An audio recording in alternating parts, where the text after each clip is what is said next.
Welcome to the Regulating AI podcast. Join host Sanjay Puri as he explores the dynamic and developing world of artificial intelligence governance. Each episode features deep dives with global leaders at the forefront of regulating AI responsibly, tackling the challenges using AI can bring about head-on and enabling balance without hindering innovation. Welcome to the Regulating AI podcast. Artificial intelligence, AI, stands at the forefront of technological evolution, with experts predicting that it could add trillions of dollars to our GDP, but it could also negatively impact our workforce and national security. So how do we regulate it without stifling innovation? Our podcast features insights from various perspectives. We've had industry leaders, government officials, leaders of advocacy groups. Together, they address pivotal questions that are needed to create practical legislation. I'm very excited to have Dr. Paul Lushenko with us today.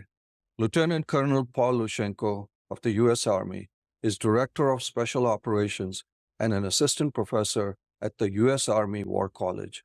I invited him on this show as it is very important to get different perspectives towards framing AI legislation. And we also wanted to get a perspective from many different national security experts.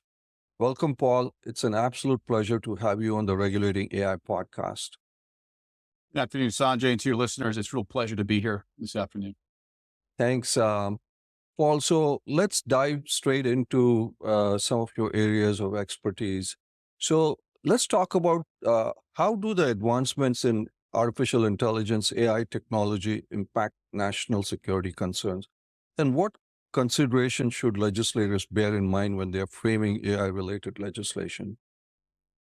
Yeah, I think it's a really important question. As we were commenting before going live this afternoon, one could spend hours talking at great length on this question. So I'll try to be as focused as I can be. But relative to my emerging research in terms of artificial intelligence in a military context, I really focus on a couple questions, one of which is, how do we understand the implications of artificial intelligence for the shifting character of warfare, which explains how countries use different tools, such as drones and indeed artificial intelligence, to achieve political objectives that support, military objectives that support political aims. And then the other question, which is most germane to your question right now, are what are the implications of AI for crisis escalation, right? And I think that this is an important consideration in national security that has implications for legislation. And then in addition to that is how do we ensure the responsible use of AI in a military context, assuming that we can define what responsible is in the first place. As you know from previous guests on your podcast, this notion of meaningful human control of AI is really a contestable consideration, and notwithstanding global level regimes such as the Convention on Certain Weapons Systems, we still don't have a clear definition of what this looks like, especially for so-called lethal autonomous weapon systems. So, Paul, can you share with us some examples where, you mentioned drones, for example, but are there other examples where AI has been leveraged for national security purposes, and how has this influenced the need for regulatory frameworks? Absolutely. And so one thing that I do in my recent research is take a look at the way that AI is evolving in terms of future patterns of warfare. And an easy way to understand this is the level of oversight, whether it's human control or machine control, as well as the level of use, which can come down to the tactical use of AI, like on a battlefield, or the strategic use of AI in terms of generating military options for political leaders. And so when we think in terms of the variation and use and oversight of AI in this context, we get distinct patterns of AI-enabled warfare. And so people like Paul Shar at the Center of New American Security have talked about so-called centaur-driven warfare, which is human control of machines.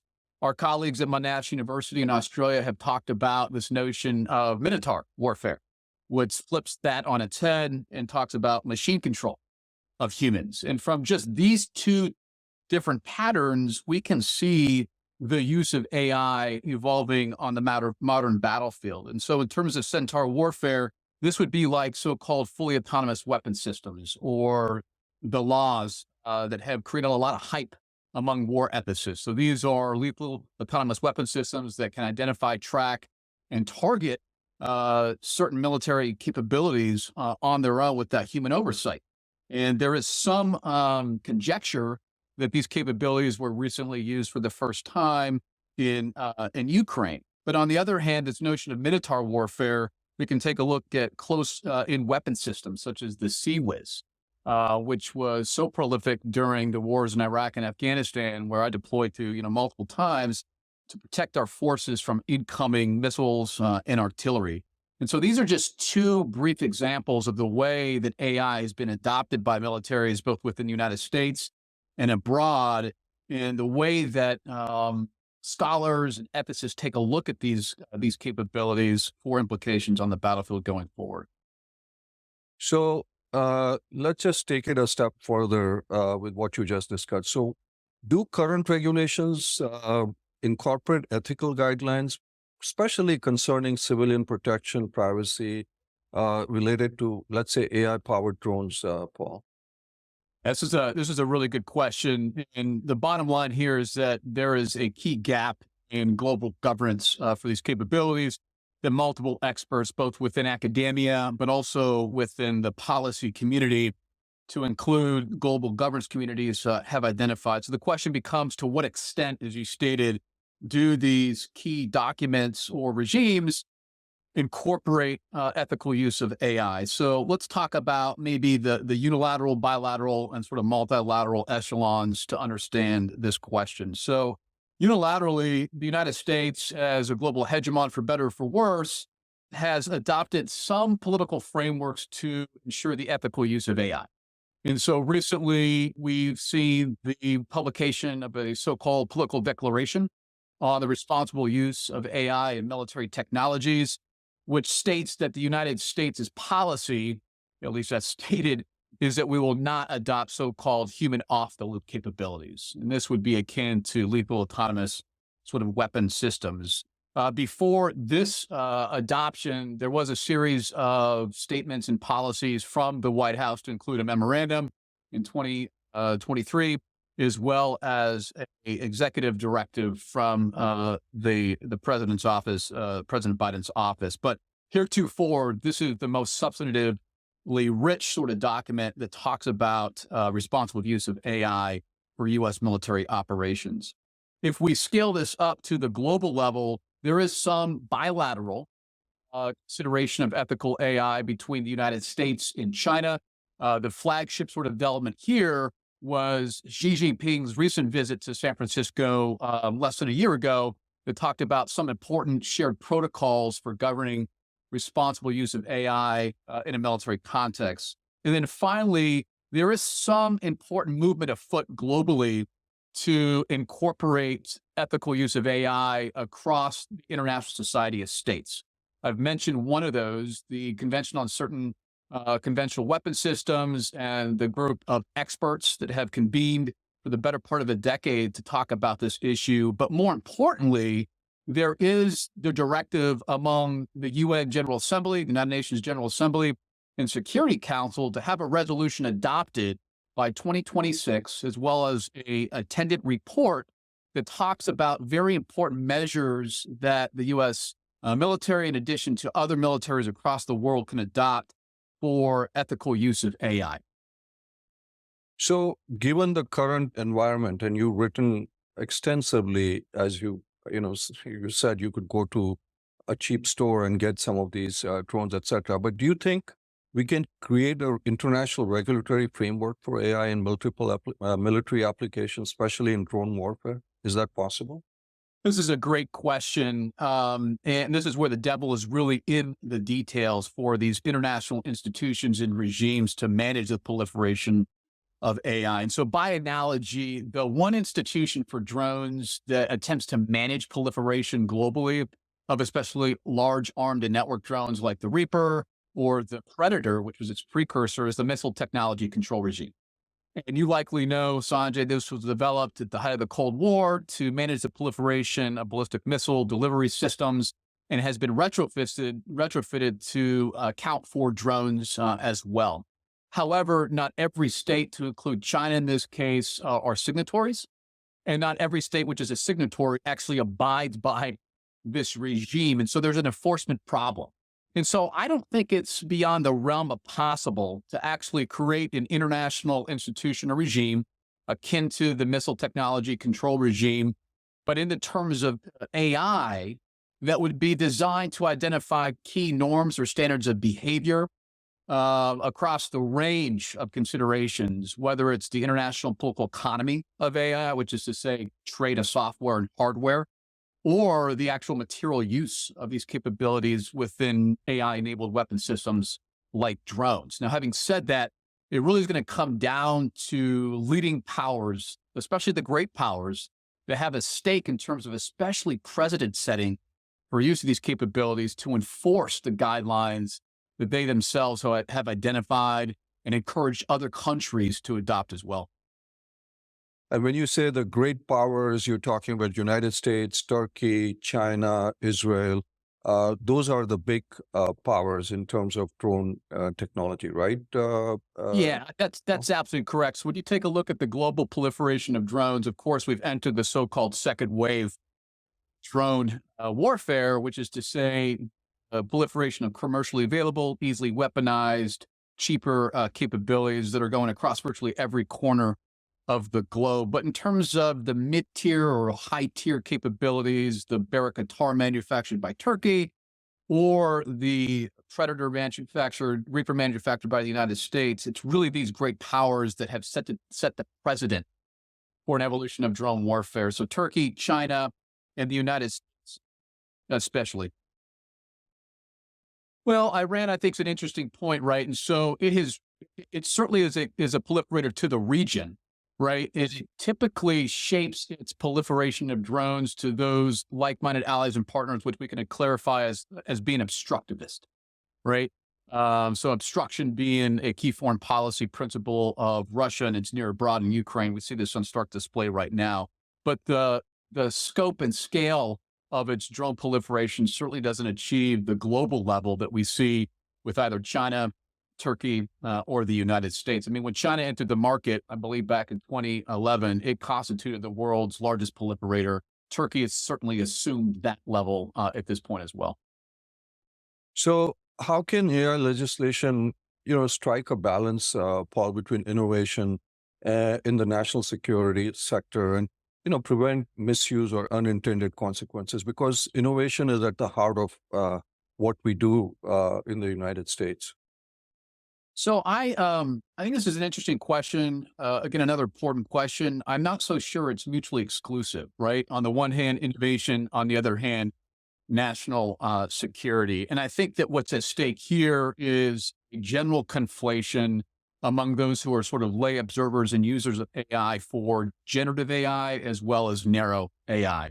And so we talk about artificial intelligence replicating the cognitive processes, intelligence that humans would otherwise possess in and of themselves. We're taking a look mostly at this point in terms of narrow AI, which is, at least in the military context, used for finding, fixing, and potentially finishing an adversary's capabilities or personnel. Generative AI, to the extent we have it, is more in terms of large language models.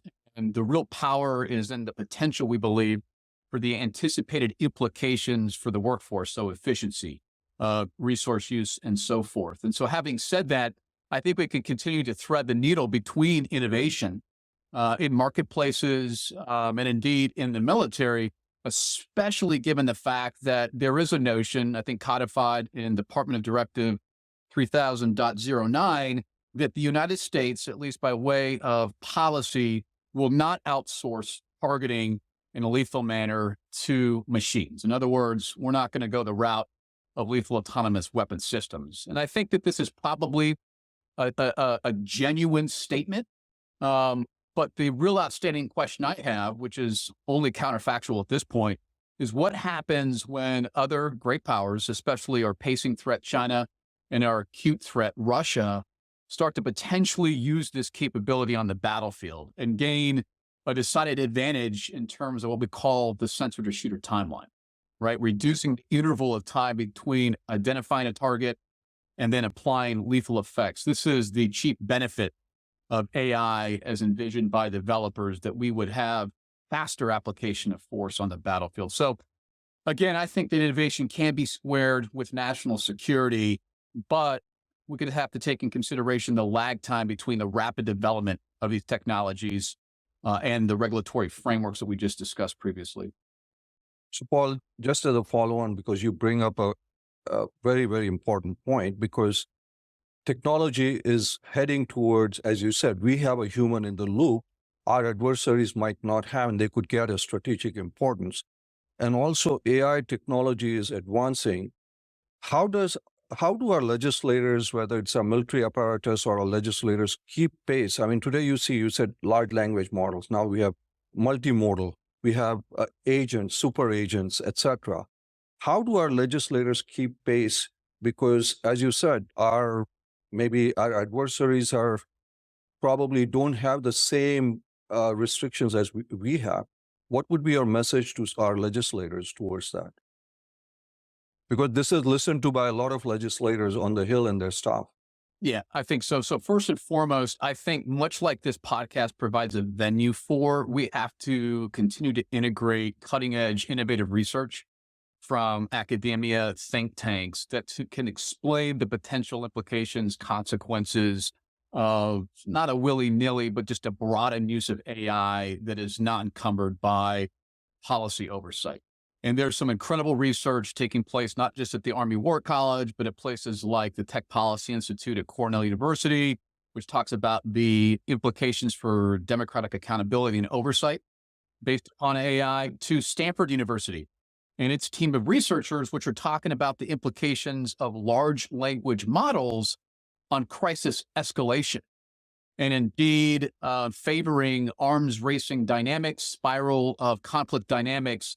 And when you outsource, in this case, decision-making to a decision support algorithm in the context of international relations, what we're finding is rapid and unpredictable sort of escalation. So first and foremost, I think we have to continue to unfold key research from our highest of institutions. And what that looks like really is, again, in addition to this podcast, things like the Council for Foreign Relations, where I'm a term member, the Center of New American Security. So there's definitely a mandate here. The other thing, too, is to continue to integrate insights from the military for testing, experimentation, and adaptation across the interagency, or the collection of agencies, which is designed to develop, to recommend, and then indeed, based upon congressional decision, implement policy. And so as I step away from the U.S. Army War College here this next summer, I'm actually transitioning to the Pentagon to what we call the Joint Counter Unmanned Aerial Systems Office, which is designed to provide policy recommendations to do some of the things that we're talking about. And that is really bureaucratic, pushing, shoving work within the trenches, which is thankless at times, but immensely important to create linkages with congressional staffs and then indeed officials to take seriously some of the claims that are otherwise articulated in very baroque, hard to access academic literature. And so I think there's a partnership that needs to take place, potentially even more so than we have right now, with academia, think tanks, and some of these interagency forums that we bring together. Right. Paul, shifting gears a little bit, do you think there's a potential for biases in AI systems in national security applications, in your view? I do. And I think that comes in several different ways, which has been well established within the research for the last 50 or so years on artificial intelligence. First and foremost is this cognitive bias, which we call automation bias. So in my research, this is really important because what it demonstrates is that service members, when they're attempting to partner with AI-enabled technologies, can actually outsource trust unknowingly.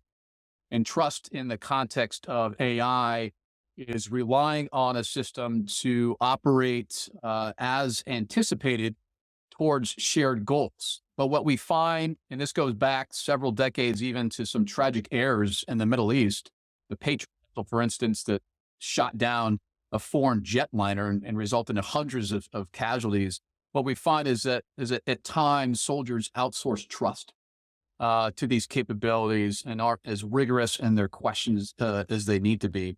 And oh, by the way, it doesn't have to just be a fully autonomous system. It could be a semi-autonomous system like a drone. And this is the consequence of the errant strike in Afghanistan in 2021 at the tail end of our mission during the withdrawal, where we killed 10 women and children rather than Islamic State terrorists, right? So automation bias is one of those things. The other thing too, which we explore in some research at Cornell University, is the implications of the data that is generative of AI prediction for behavior and the potential bias towards skin color, towards location, towards socioeconomic conditions. And so the broader point here, Sanjay, is that these AI systems, large language models, are only as good as the data, because ultimately these AI systems are making predictions based upon how they think an ideal human being would act. I mean, this is the sort of assumption surrounding driverless vehicles, for instance. But there are instances where the data can be biased in a certain way that prejudices different classes and races of people. And so I agree with you. There's a potential for bias we have to be aware of. Well, I want to, you brought up a key point. You've done a landmark survey recently relating to the views of service people in there. And one of the things you talk about, which I found very fascinating, that based on maybe a generational gap, there is a little bit of a difference in there. Our legislators need to be also aware of some of these things. Can you just briefly talk about it so that our legislators can get some kind of perspective, because they need to be aware of what the people on the field are thinking about?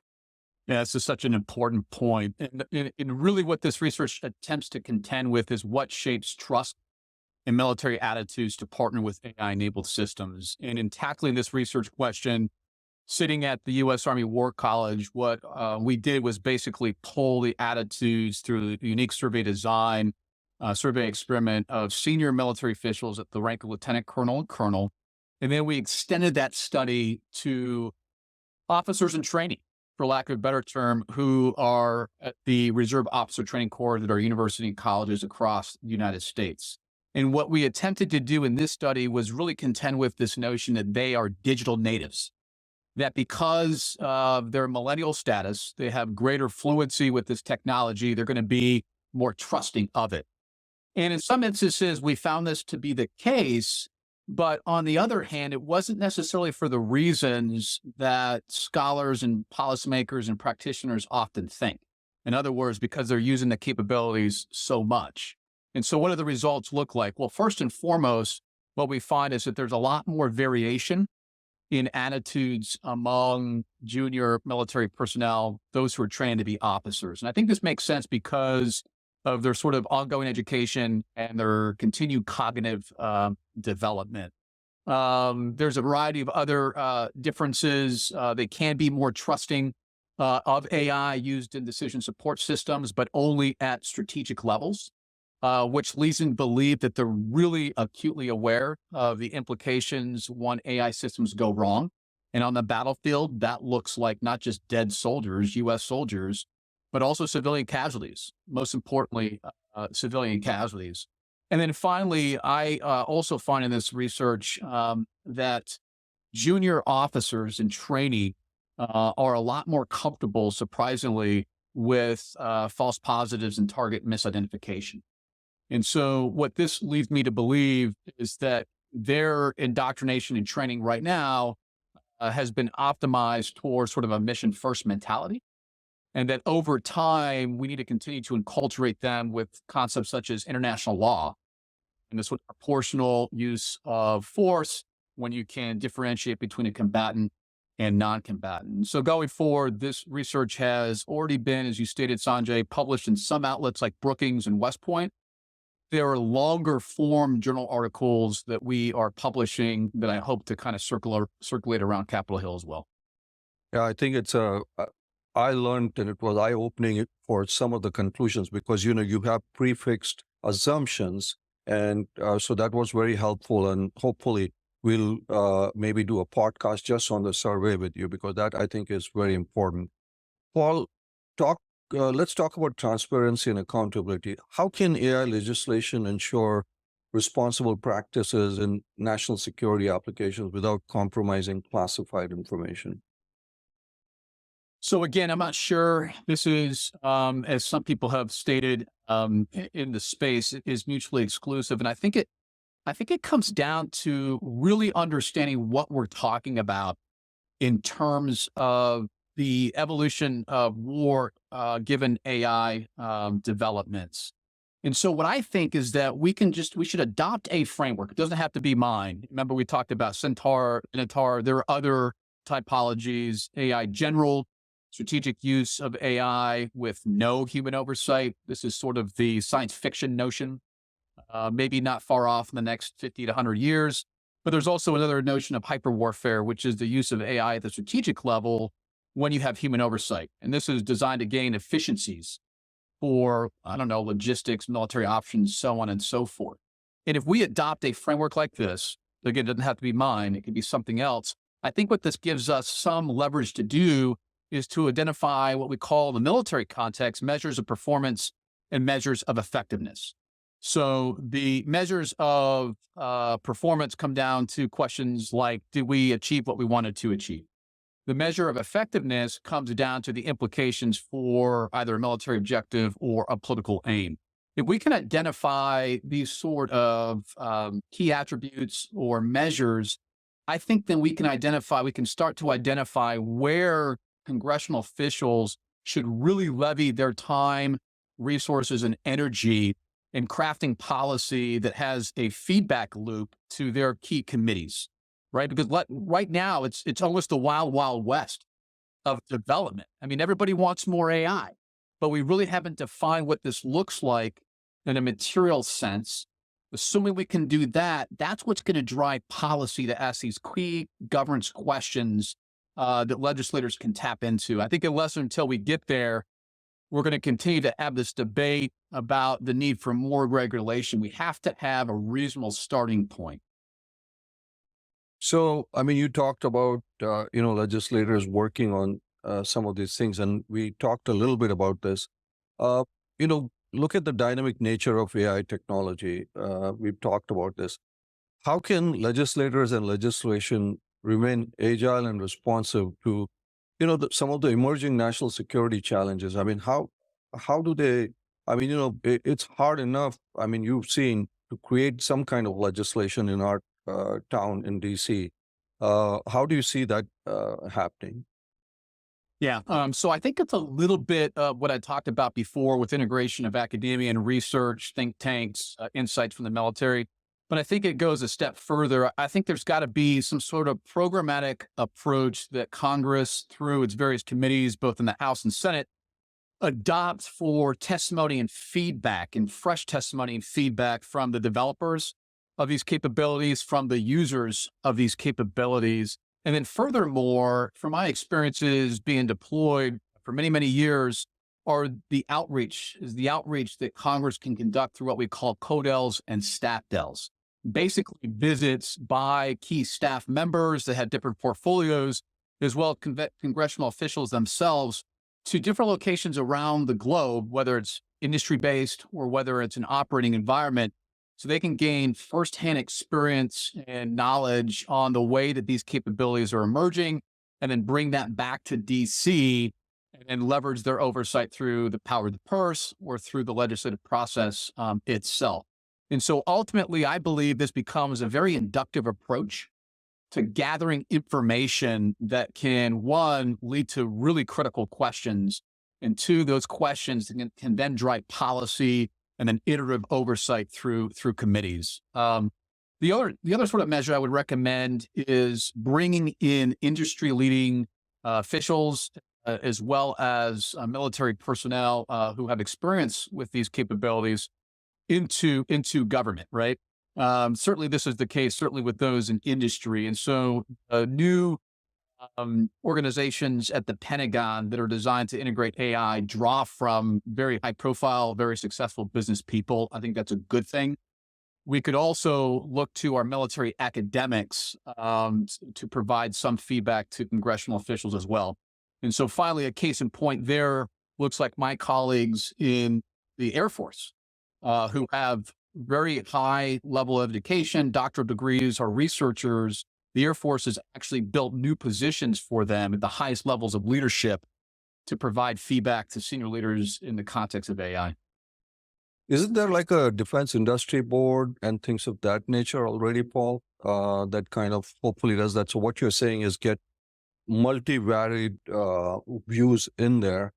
One question I had, and just to get your view, if you don't mind, is you talked about committees. Should just the members in the relevant committees, whether it's, whether it's right now, it's the Judiciary Committee, whether it's the, government reform or energy and commerce, or should they only be knowledgeable about this? Or do you think every member today in the US Congress, all 535, should have some kind of knowledge about this? What is your view? I think that more is better, given the potential consequences of these capabilities should they go awry, and that is especially in terms of lethal autonomous weapon systems, which, oh, by the way, could be turned against the United States and constitute a key national and global security challenge. And I think we can thread the needle effectively in terms of national security, because a lot of these systems and our acquisition of them are moving towards what we call an open architecture, where it's not necessarily the large contracts that are bidded and awarded to, let's say, General Atomics, Northrop Grumman, but even these potentially boutique organizations that have a competitive advantage on a certain software that could be plugged into an existing system. And all this stuff is, yes, proprietary, but it's open source. And so I think we have to have a broad understanding among members, an educational process, and an oversight process. And indeed, I think this is a more powerful recommendation that you've led me to, because the consequences of not doing this will become what they are for drones. And so what you often see in the public opinion research on drones is this argument towards the tail end of an article, which is typically where you levy policy recommendations, of more democratic oversight and public accountability. The perceived ease of these capabilities has allowed local and military officials to circumvent democratic accountability and public oversight, and at the cost of hundreds of civilian casualties. If this is a consistent concern among those who watch drones like myself for these semi-autonomous capabilities, imagine what it could be for fully autonomous systems. And so it behooves us to ensure that all members of Congress do have requisite knowledge of these capabilities to manage them effectively in whatever way we ultimately come to for oversight. I couldn't agree with you. I think this is such an encompassing technology that every member, at least to a certain extent, needs to know what it is going to do, because whether you're a farmer, a healthcare worker, or in the military, it's going to impact you. Yeah. Paul, you touched on something that I want to just get a brief view. There's a big debate on open source, closed source going on, especially in industry. You have Meta, IBM, Meta has put out Llama, now they're going to put out Llama 3, OpenAI, Microsoft is close. So where do you come out on this? In terms of the implications of this for the military? Military. Yeah. And so again, I'm a real proponent, because I'm a political scientist and a deductive one at that, of understanding different ways that this could be used. And so I think that there's real value if we manage this appropriately and capitalizing on the efficiencies of these capabilities. And that's at scale, both tactically and strategically. My big contention with my research is right now is that when you take a look at emerging military concepts, which are often should be developed before doctrine and material modernization, and this is across all services, the Army, my own, the Navy, and others, what you see is like a presupposition that soldiers are going to trust partnering with these capabilities for human-machine teaming, which is designed to optimize their performance. But what we know and what we've talked about before is that, trust is a complex and multidimensional concept. It's really hard to get. It's very easy to lose. And so I think there's a lot of promise with AI, especially if we don't go the route of fully autonomous weapon systems. But we're assuming too much when we say that soldiers, sailors, airmen, Marines are going to trust these systems. And we need a lot more testing and experimentation to ensure a comfort level for these capabilities. And, I'll give you one reason why this is important. In my research, I find that with fully autonomous weapon systems that are used for lethal purposes, like killing a terrorist, this garners a lot less trust from soldiers than if you had a non-fully autonomous system that was used for intelligence collection and surveillance. And so this informs what could be a pretty deliberate rollout plan of developing capability and then getting it into the hands of soldiers to build broader trust. And then the final thing, Sanjay, to tell you from my research is that we often poo-poo among soldiers who are operating on the battlefield, that is, the implications of international humanitarian law, which is not to say that we're not interested in, buying down the risks of civilians, but ultimately it's about mission accomplishment. At the level that we need to be thinking for incorporation of these technologies in the military, the colonel level, I find that these officers are really concerned with the norms and the standards of behavior that kind of contextualize this use. And so we have to align our policies and military modernization with emerging norms internationally to build greater trust among soldiers. So you are obviously in the national security framework. So in your experience, how receptive are national security agencies to regulatory frameworks around AI?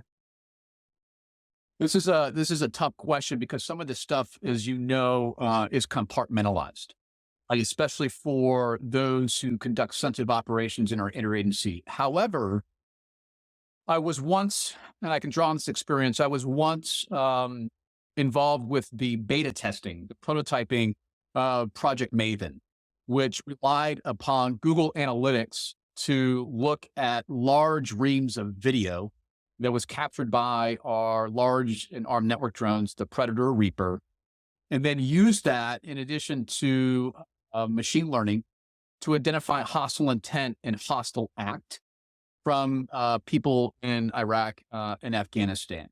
And I found that the Department of Defense, as sort of the leading agency for security for the United States globally, at least, as well as different agencies, were really receptive to at least the doctrine and rules of engagement that the military had to ensure distinction, proportionality, and necessity. And so by extension, knowing the real importance that international humanitarian law has among senior leaders, especially in this day and age where social media gives you access to, at time now for consequences and collateral damage, for instance, I think that these agencies are receptive for oversight. It's not to say that, the scholarly community and military academics shouldn't push the envelope. I mean, you have to look no further from the Patriot Act to understand, the challenge of some of this oversight. But ultimately, I think when called to the carpet, they would have to be receptive to regulatory oversight. So Paul, when you look ahead, what potential future scenarios or let's say advancements in AI technology that you foresee may require some adjustments in national security related legislation? Can you think of any potential scenarios or examples? Yeah, Sanjay, we talk a lot in the drone space about certainly unmanned aerial vehicle systems, as well as increasingly land-based systems. We talk much less about maritime domain drones, as well as capabilities in the space domain.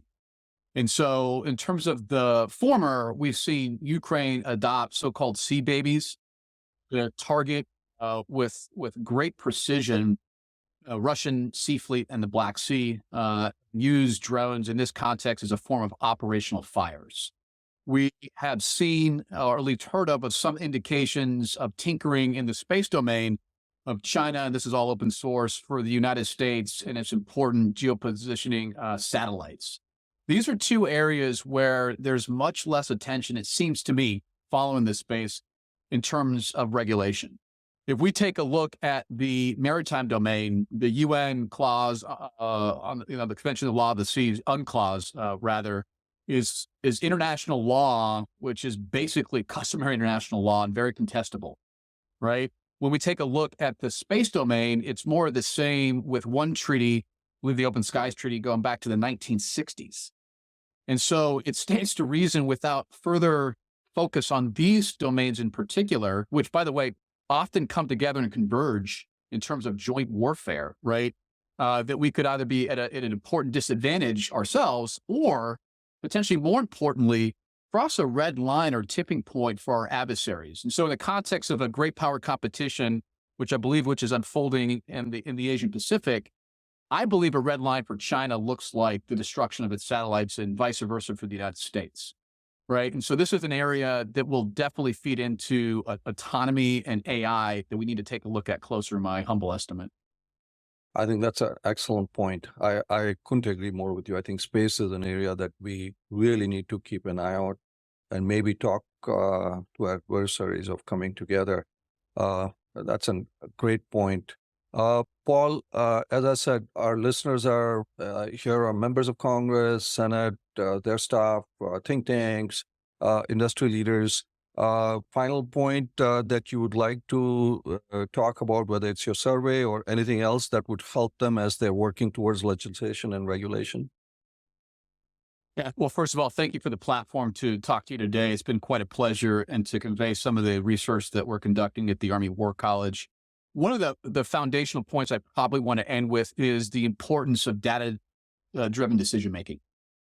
You know, senior leaders, and I've served at the Pentagon as an executive officer to a 3-star, a senior intelligence officer for the Army, who went on to become a Defense Intelligence Agency, DIA director.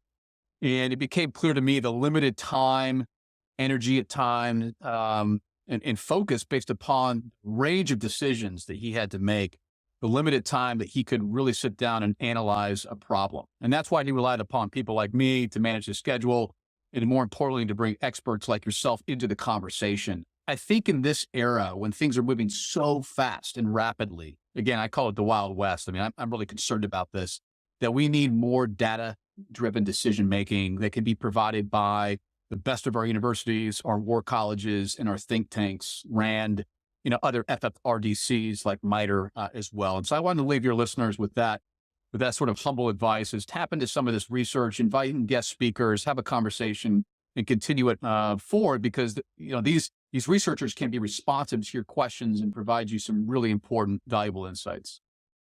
Paul, that's fantastic advice, and we will pass it on to our listeners. Thanks so much for being on the show, and we'll love to have you back.